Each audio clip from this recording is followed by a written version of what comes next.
भारत की भाषा भी संदीप भटनागर में बहुत बहुत स्वागत है आपका दोस्तों। आज की वीडियो में 3 बातें ऐसी हैं जिन्हें अगर आपने समझ लिया तो आपको साफ दिखेगा कि दुनिया आज सच्चाई पे नहीं बल्कि नैरेटिव पे चल रही है। जैसे पाकिस्तान में तेल का खजाना, अरब सी में आइलैंड बनाने का सपना पाकिस्तान का, यूएस रिपोर्ट में पहलगाम का मीनिंग ही बदल देना और राफेल के खिलाफ चाइना की फेक तस्वीरें। ये सब क्या है? ये जियोपॉलिटिक्स का असली खेल है दोस्तों। चलिए इन तीनों पे बात करते हैं। बात शुरू करते हैं पहले पाकिस्तान से। पाकिस्तान नाम के भाई साहब ने एक सपना देख लिया कि अरब सी में आइलैंड बनाना है, आइलैंड पे मशीनें लगानी है और मशीनों से तेल निकलेगा। ये कराची से करीब 130 किलोमीटर दूर सुजावल के पास समुद्र के बीच में एक आइलैंड बना रहे हैं और वहां पे कहते हैं कि 25 तेल के कुएं खोदने की उनकी योजना है। और ये सपना किसने दिखाया? ये हमारे सैम बहादुर ट्रंप ने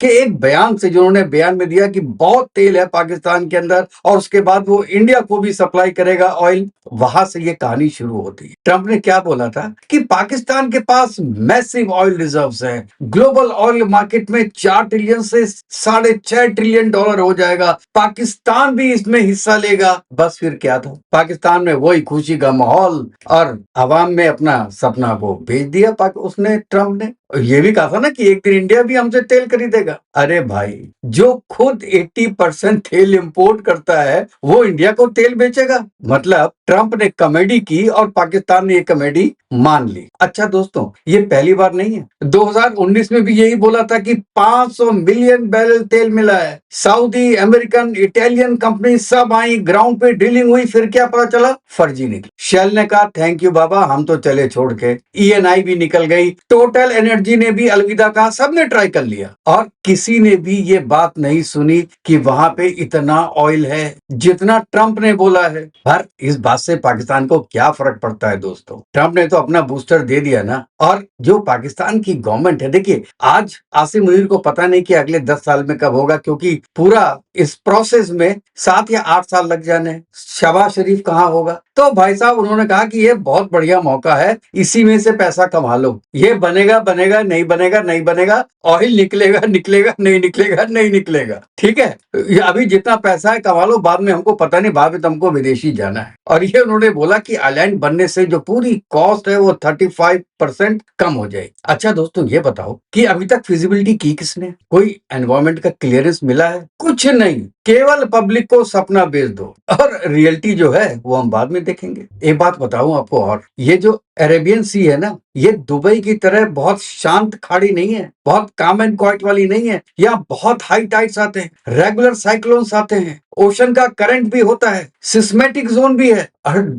जिसकी एक कल्पना कर रहे हैं, दुबई का पाम जनवरी, वहां पर पानी बहुत शांत है। अब पाकिस्तान का आइलैंड पहली ही आंधी में डगमा जाएगा बेटा। ऑयल निकलेगा नहीं निकलेगा ये तो बहुत बात की बात है, लेकिन पाकिस्तान को इससे क्या फर्क पड़ता है? उन्होंने तो भाई साहब एक नैरेटिव चाहिए। नैरेटिव पहले आती है, इंजीनियरिंग तो बाद में आती रहेगी। और इस कहानी में सबसे दिलचस्प बात क्या है कि ट्रंप जो भी बोले पाकिस्तान उसमें नाच उठता है, क्योंकि ऑपरेशन सिंदूर वाले बयान में ट्रंप कहते हैं कि पाकिस्तान जीता था और पाकिस्तान अपना त्योहार मना रहा है इसके बारे में। और आपको पता है कि ट्रंप ऐसा क्यों बोल रहे हैं? वैसे जो एक रिपोर्ट है उसके हिसाब से उन्होंने कहा है कि पाकिस्तान का पल्ला भारी रहा था इंडिया और पाकिस्तान वॉर में, ये उसने बोला है। लेकिन क्यों बोला है, क्यों लिखवाया गया है? ये है लॉबिंग। पाकिस्तान ने, जिनकी जीडीपी इंडिया से 10% नहीं है, वो पाकिस्तान लॉबिंग में इंडिया से 4 गुना पैसा खर्च कर रहा है। और यूएस सिस्टम में उसकी फेवर की अलग स्टोरीज है, अलग स्टोरी पूछ के गई है। और ये कोई राज की बात नहीं है। अमेरिका में लॉबिंग जो है एक सिस्टम है, वो बिल्कुल ओपन है, पैसा दो नैरेटिव बनवाओ। और अभी तो बहुत कर्ज चुकाने हैं पाकिस्तान को ट्रंप के, इसीलिए तो फौज भेज रहा है अपनी गजा में, पैलेस्टीनियंस के अगेंस्ट में लड़ने के लिए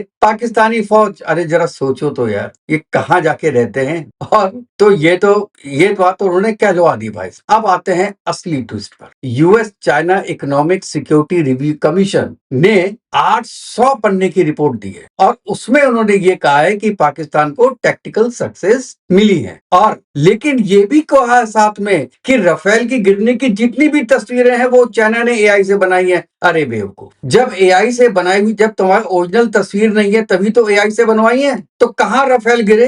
कह रहे सोर्सेस बोल रहे हैं। कौन से सोर्स बोल रहे हैं तुम्हारे? ट्रम्प क्या सोर्स हो गया कि उस सोर्स ने बोल दिया कि गिर गए? अब साथ में ये भी कह रहे हो कि चाइना ने एआई से ये तस्वीरें बनवाई है। क्यों? क्योंकि उसका अपना J-35 प्रमोट करना था राफेल के अगेंस्ट। ये खुद रिपोर्ट बोल रही है और कह रहे हैं टेक्निकल सक्सेस मिली थी। और उसमें सबसे खतरनाक लाइन कौन सी दोस्तों? वो कहते थे पहलगाम का जो अटैक था वो टेरर अटैक नहीं था, वो इंसर्जी था, मतलब वो इंसर्जेंसी हो गया। भाई जिस दिन ये हमला हुआ था उस दिन अमेरिका बोला था ये टेरर अटैक है, और कुछ महीने में वर्ड बदल के इंसर्जेंसी कर दिया। ये कैसे हो गया भाई? क्यों हो गया? आपके पास ऐसे कौन से सबूत आ गए, कुछ तो शेयर करते कि आपने सडनली एक टेरर अटैक को इंसर्जेंसी बता दिया। क्यों? क्योंकि भाई साहब लॉबिंग चल रही है और पाकिस्तान से काम है, इस वक्त पाकिस्तान से बहुत काम है। और ये मैं एक अलग से वीडियो बनाऊंगा जिसमें आपको बताऊंगा कि पाकिस्तान क्या क्या काम कर रहा है यूएस का केवल धुतकारने पे। ट्रम्प आधा धुतकारता है आधा पुचकारता है, कुत्ते जैसे होते हैं ना, कुत्तों कभी शू शू कर दो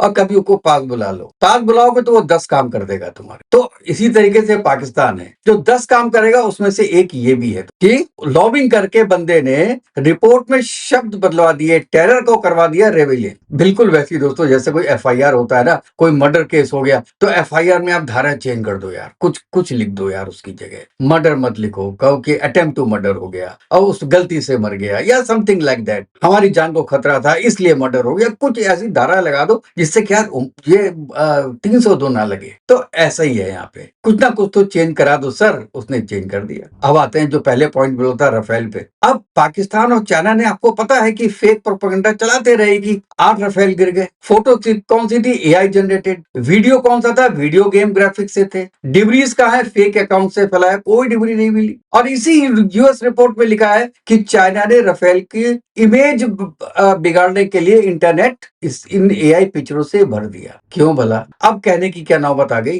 क्योंकि आर्म्स मार्केट का खेल बहुत बड़ा है दोस्तों। अगर राफेल गिरा तो भाई साहब क्या होगा? फ्रांस डील नहीं करेगा और चाइना अपना J-35 बेच देगा फ्रांस को, सेम अर्जेंटीना को। इसलिए आज अमेरिका को कहना पड़ा कि ये एआई डेवलप्ड इमेजेस थी। और हुआ क्या? चाइना अपना फेक पिक्चर्स बनाता रहा और उसी के बीच, क्योंकि कहते हैं सच्चाई छुप नहीं सकती बनावट के उसूलों से, खुशबू आ नहीं सकती कभी कागज के फूलों से। इसी तरीके से देखिए यूक्रेन ने आज 100 राफेल का ऑर्डर दे दिया या इसको, फ्रांस को 100 राफेल। अगर उसको पता होता कि ये तो बहुत बेकार है, ये तो गिर गए 7, 8, 9, 10 कितने गिरे पता नहीं, तो वो ऑर्डर देता क्या? नहीं देता। इसलिए उसने ऑर्डर दिए क्योंकि उसको इंटरनल इंफॉर्मेशन मिल गई होगी कि ये सब एआई जनरेटेड है। यानी ये बैटलफील्ड आजकल तय नहीं कर रहा कि कौन असली है कौन नकली है, ये सोशल मीडिया ये बता रहा है कि कौन असली है कौन नकली है। कमाल है साहब। अब इंडियन अपोजिशन ने भी यही बोला कि देखिए साहब, अमेरिका कह रहा है कि पाकिस्तान जीत गया।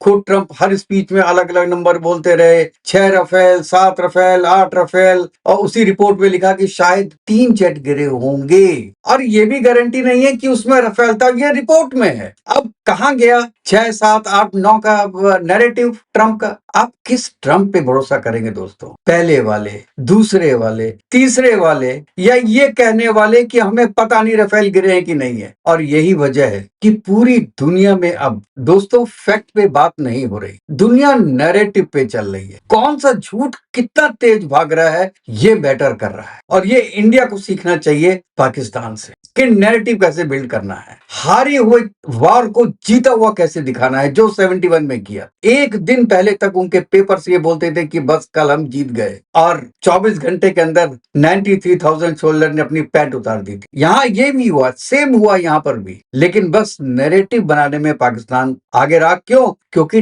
ट्रंप उसके साथ था। ट्रंप को चाहिए था नोबेल पुरस्कार। उन्होंने कहा कि हम आपका साथ देते हैं, आप केवल ये बोलिए कि ट्रंप ने कराया मीडिएशन, बाकी जो आप बोलेंगे वो मैं बोलूंगा। अपने पर्सनल के खातिर ट्रंप ने झूठ बोला, एक बार नहीं 1000 बार बोला। क्योंकि एक चीज को अगर 1000 बार बोला जाए तो वो झूठ सच लगने लगता है, और ये ट्रंप को पता है। नहीं तो सच एक ही बार बोलो ना। हर जगह जहां भी मीटिंग हो, किसी से भी मीटिंग हो, मैंने सीज फायर करा दिया, मैंने सीज फायर करा करा दिया, 1000 बार बोलने की जरूरत नहीं होती दोस्तों। ये इसीलिए है, इसीलिए कहता हूं आजकल नैरेटिव और ज्यादा चलती है, और इसीलिए मैं कहता हूं दोस्तों कि इन सब का नेट आउटकम क्या है। आज जियो पॉलिटिक्स में दोस्तों फोटो, वीडियो, ट्वीट, ये सब एक हथियार बन गए। बैटलफील्ड से पहले बैटल ऑफ नैरेटिव चलता है, और आप देख रहे हैं इसमें कि चाइना, पाकिस्तान और अमेरिका तीनों ये बात जानते हैं कि स्टोरी जिस तरफ जाएगी दुनिया वही देखेगी, जो यूएस की रिपोर्ट आएगी दुनिया वही देखेगी, हम माने या ना माने, लेकिन लोग तो रिपोर्ट देखेंगे ही। कांग्रेस को जो पेश हुई है लोग तो देखेंगे, विश्वास तो वो करेंगे, चाहे उसमें सच हो या ना हो। इंडिया को तो ये करना चाहिए कि अब नैरेटिव भी खरीदना चाहिए। सत्य बेचो जरूर, लेकिन बेचो तो अब आज के जमाने में आप ये मत सोचो कि सत्य अपने आप बिक जाएगा। जैसे झूठ को बेचना पड़ता है, सत्य को भी आजकल बेचना पड़ता है, डॉक्यूमेंटेशन करना पड़ता है, अपने पास वेरिफिकेशन रखने पड़ते हैं दोस्तों। और यही हकीकत है कि चाहे आइलैंड हो, चाहे J35 हो या 800 पेज की रिपोर्ट हो, तीनों चीज एक ही चीज दिखाती है कि आज की दुनिया में सच्चाई को हराने के लिए झूठ को सिर्फ जोर से बोलना जरूरी होता है दोस्तों। अगर आपको ये वीडियो समझ में आया हो तो इसको जरूर लाइक कीजिएगा। और लास्ट में मैं एक बात और बोलना चाहता हूं कि आज हमारा जो तेजस दुबई में घटनाग्रस्त हुआ है और उसके जो पायलट हैं उनका भी इंतकाल हो गया, तो ये बहुत दुख की न्यूज है, और शायद ये तेजस के लिए एक बहुत बड़ा ड्रॉबैक भी हो सकता है। लेकिन हमको ये भी देखना है कि 24 साल में ये दूसरी घटना है जब तेजस का ऐसे एक्सीडेंट हुआ है। अब इसके पीछे क्या राज है, क्या कुछ इसके अंदर गड़बड़े की गई हैं या कुछ माल फंक्शनिंग हुई है, तो ये तो साहब जब ब्लैक बॉक्स मिलेगा तब पता चलेगा, और जब इन्वेस्टिगेशन होगा तो तब पता चलेगा। लेकिन आज पूरा देश गमगीन है दोस्तों। ये एक नुकसान है जो हिंदुस्तान का हुआ है, और ये नुकसान केवल एक जेट का नहीं है, ये एक नैरेटिव का भी नुकसान हुआ है, ये एक मनोबल का भी इंडिया के नुकसान हुआ है। लेकिन पिछले कुछ समय में हम देख रहे हैं कि इंडिया को इस नैरेटिव से निकलने की एक आदत सी पड़ गई है साहब। वो चाहे पाकिस्तान वॉर हो, चाहे वो टैरिफ वॉर हो, चाहे ट्रंप हो, कहीं पर भी कुछ भी होता है तो इंडिया का थोड़ा सा इस समय बहुत चैलेंजिंग पीरियड चल रहा है इंडिया के लिए और मोदी जी दोनों के लिए। लाखों हजारों सालों से हम इस चीज से निकलते आए हैं, आज भी निकलेंगे। एक फाइटर जेट ही तो गिरा है, हम दोबारा खड़े होंगे, दोबारा बनाएंगे, दोबारा अप्रूव करवाएंगे। तो दोस्तों आप बताइएगा कि आपको ये वीडियो कैसा लगा। अगर अच्छा लगा हो तो प्लीज मेरे चैनल को लाइक कीजिएगा और सब्सक्राइब कीजिएगा, और अगला डीप डाइव का विषय मैं कल लेके आऊंगा। तब तक के लिए दोस्तों जय हिंद, जय भारत, वंदे मातरम। खुश रहिएगा दोस्तों, स्वस्थ रहिएगा।